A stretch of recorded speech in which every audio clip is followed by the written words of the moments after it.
प्यारे दोस्तों, आज के इस वीडियो पे हम दो ऐसे महत्वपूर्ण निबंधों को आपको बताने वाले हैं जो बोर्ड एग्जाम में आपका पूरा 9 नंबर पक्का कराने वाले हैं। यानी कि अगर आप क्लास 10th में हैं तब भी आपका ये निबंध पूछा जाता है, और अगर 12th में है तो भाई साहब ये आपके लिए मोस्ट इंपॉर्टेंट है। यानी कि आपका 12th में बिल्कुल 9 नंबर का ये निबंध पूछा जाता है। तो दो सबसे ज्यादा इंपॉर्टेंट निबंधों को देखेंगे हम लोग। आपको वो पता है भाई, निबंध लिखना देखो एक अलग चीज होती है, और आप अगर अंदर से सोच रहे हैं कि निबंध हमें आता है तो वो अलग है ना। लेकिन यहां पर आपको ये देखना है कि आखिरकार कितने हेडिंग डालनी है, किस तरीके से आपको लिखना है, पूरा का पूरा एकदम A to Z यहां पर पूरा एक्सप्लेन मैं करके आपको दिखाने वाला हूं, जो कि एक बेस्ट तरीका होने वाला है। ठीक है, तो पहला निबंध देखो आपके सामने होने वाला है आतंकवाद के ऊपर, यानी कि आपका आतंकवाद की समस्या एवं समाधान। इस तरीके से पूछेगा क्वेश्चन। जैसे कि आपका पर्यावरण को बताऊं मैं तो बोलेगा पर्यावरण के प्रदूषण की समस्या एवं समाधान के ऊपर निबंध लिखिए। मतलब समस्या के साथ भाई समाधान जरूर जोड़ेंगे, है ना।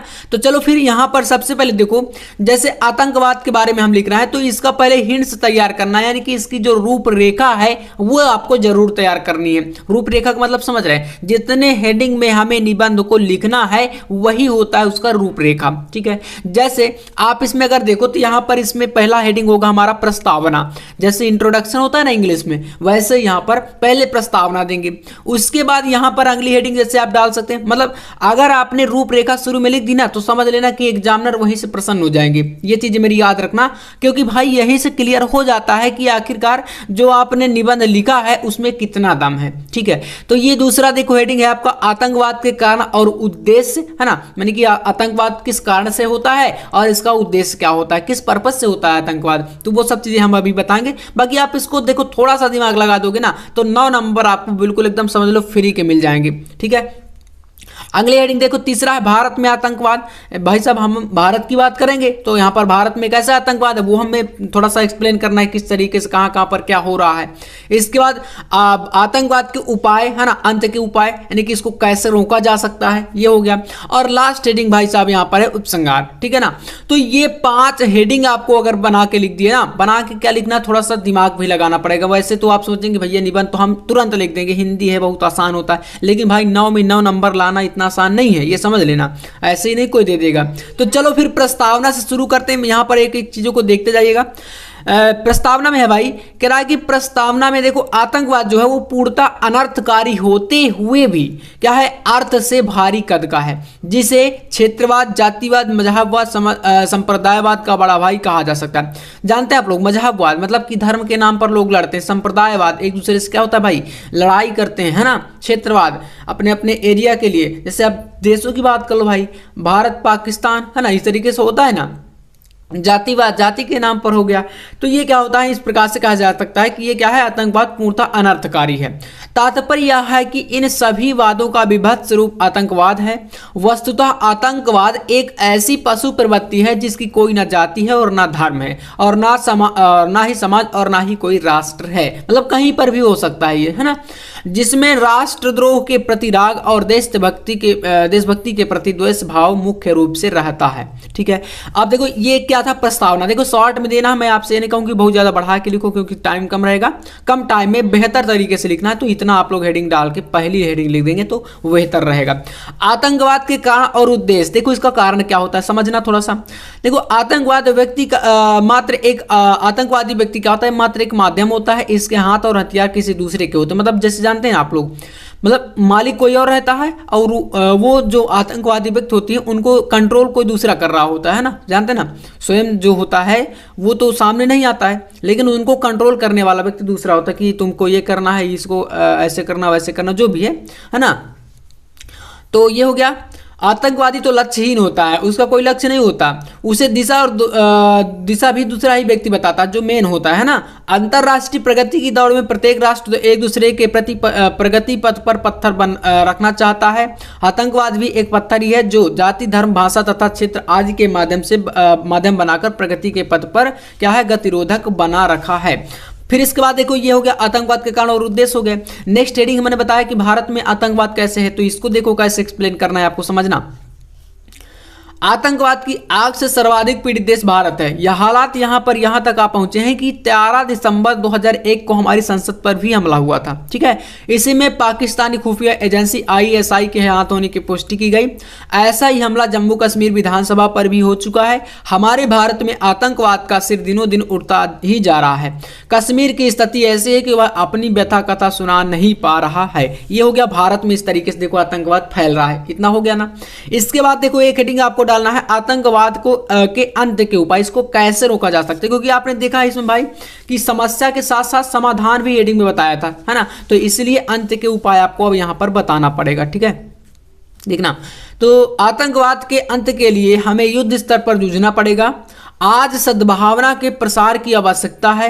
युवा पीढ़ी की जो भटकाव के रास्ते पर है उन्हें विश्वास में लिया जाए और उनमें देशभक्ति की भावना का प्रचार प्रसार किया जाए। आतंकवादियों से किसी भी प्रकार का समझौता राष्ट्र के लिए घातक सिद्ध होगा। मतलब जैसे आतंकवादी जो व्यक्ति है उससे अगर एक बार समझौता कर लेंगे, दोबारा कहीं ना कहीं वो आपको धोखे से परेशान जरूर करेगा। ठीक है, इसलिए आप उनसे कोई समझौता मत करिए। ठीक है, तो ये हो गया। उन्हें देशद्रोह के आरोप में मृत्युदंड दे दिया जाना चाहिए। यही तो इसका मतलब एक उपाय हो सकता है ना। दोबारा उन्हें मौका मत दो। प्रशासन को चुस्त दुरुस्त बनाया जाए। अंतर्राष्ट्रीय स्तर पर आतंकवाद को बढ़ावा देने वाले राष्ट्रों के विरुद्ध संघर्ष किया जाए। ये हो गया। और लास्ट में देखो आपको ये जो उपसंहार हेडिंग है इसको कैसे लिखना, देखना। आतंकवाद और भारत क्रमशः मृत्यु और जीवन जैसे एक दूसरे के सामने खड़े हैं। अतः प्रत्येक जनता का उत्तरदायित्व है कि वह इसको समाप्त करने के लिए अंत तक संघर्ष करे। किसी देश में अशांति और आतंक फैलाना उस देश में अस्थिरता की आग फैलाना है और इसमें शत्रुओं को तो बल मिलता ही है, जनधन की भी बहुत ज्यादा हानि होती है। प्रगतिवादी योजनाओं की प्रगति के पांव रुक जाते हैं। भाई देखो लोग क्या होते हैं, सरकार जो होती है वो आतंक से निपटने में लग जाती है, इधर जो हमारा विकास है वो रुक जाता है, उसकी तरफ किसी का ध्यान ही नहीं जाता, है ना। तो ये यहाँ पर चीजें समझाएगी। तो इस टाइप से आपको पूरा ये उपसंहार हेडिंग लिखना है। इसके बाद दूसरा है निबंध है एक आपका पर्यावरण प्रदूषण, जो कि बोर्ड एग्जाम में हर बार आता है। और अगर ये 2 निबंध तैयार कर लोगे ना तो 9 नंबर आपका कोई नहीं काट सकता। इसमें भी वही हेडिंग देखो, प्रस्तावना, प्रदूषण का अर्थ, प्रदूषण के प्रकार, प्रदूषण रोकने के उपाय, उपसंहार। अब देखो प्रस्तावना में आप कुछ अलग तरीके से लिखेंगे, दूसरे छात्रों से बिल्कुल हट के लिखना। कहीं ना कहीं आपको इस प्रकार से थोड़ा सा कॉर्ड्स टाइप से कुछ लाइनें दे देनी है, जिससे कि थोड़ा आपका जो निबंध है वो अट्रैक्टिव और एंगेजिंग लगे, है ना। जैसे यहाँ पर हम लिख सकते हैं, पेड़ काट बस्ती बसी, पर्यावरण निराश, बढ़ा प्रदूषण शहर में कैसे लेवें सांस। अब इसके बाद प्रस्तावना में देखो, अपने पुरुषार्थ से गंगा को लोक कल्याण के लिए भारत भूमि पर लाए थे। गंगा का जल रासायनिक दृष्टि से अमृत तुल्य होता है और उसमें कभी विकार नहीं होता है, बल्कि औषधीय गुणों के कारण कई लोगों के लिए रामबाण है। अब आपको कमेंट में बताना है कि गंगा को लोक कल्याण के लिए जो भारत भूमि पर कौन लाया था। ठीक है, कमेंट में बताना, देखते हैं कितने बच्चों को पता है। ठीक है, तो ये हो गया प्रस्तावना। इसके बाद देखो प्रदूषण का अर्थ अब कैसे देना है। जीवन के लिए क्या भाई संतुलित वातावरण अत्यंत आवश्यक है ना। हमें पता है कि अगर वातावरण अच्छा नहीं होगा तो हमारा जीना मुश्किल है।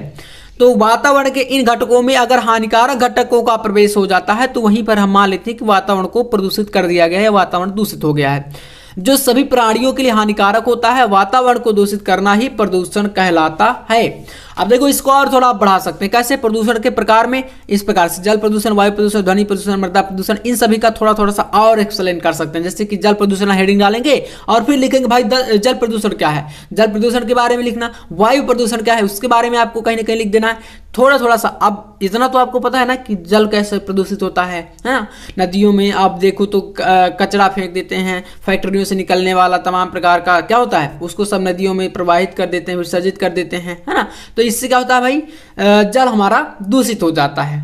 नदी तालाब तमाम प्रकार के जो है जहां पर पानी रहता है। वायु की बात करें भाई, फैक्ट्रियों से निकलने वाला धुआं हो गया, गाड़ियों से निकलने वाला धुआं हो गया, इस टाइप से क्या होता है तमाम प्रकार के धुएं से वायु दूषित होती है ना। पर्यावरण में आपका इसका बहुत बुरा इफेक्ट पड़ता है। ध्वनि प्रदूषण आप देख लो भाई साहब, जगह जगह पर बड़े बड़े साउंड लोग बजा रहे हैं, है ना, इस तरीके से। मृदा प्रदूषण, मिट्टी में क्या होता है, फसल की उपज के लिए अनेक प्रकार की जो वो होती है ना दवाइयाँ, उनका यूज करते हैं, खाद हो गया, उससे भाई मिट्टी दूषित होती है। तो ये इसको थोड़ा थोड़ा सा बढ़ा के लिख देंगे तो और आपका हो जाएगा, अगर आपके पास टाइम रहेगा तब, है ना। अब देखो प्रदूषण रोकने के उपाय, प्रदूषण को रोकने के लिए व्यक्तिगत एवं सरकारी दोनों ही स्तर पर प्रयास किए जाने आवश्यक है, मतलब लोग भी करें और सरकारें भी करें।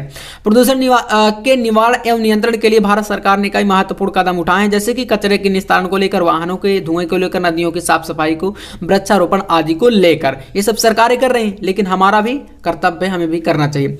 लास्ट हेडिंग देखो आपको क्या लिखना है, सरकार प्रदूषण के लिए रोकथाम के लिए पर्याप्त सजग है, पर्यावरण के प्रति जागरूकता से ही हम और अधिक और अच्छा स्वस्थ जीवन जी सकेंगे और आने वाली पीढ़ियों को प्रदूषण के अभिशाप से मुक्त बना सकेंगे।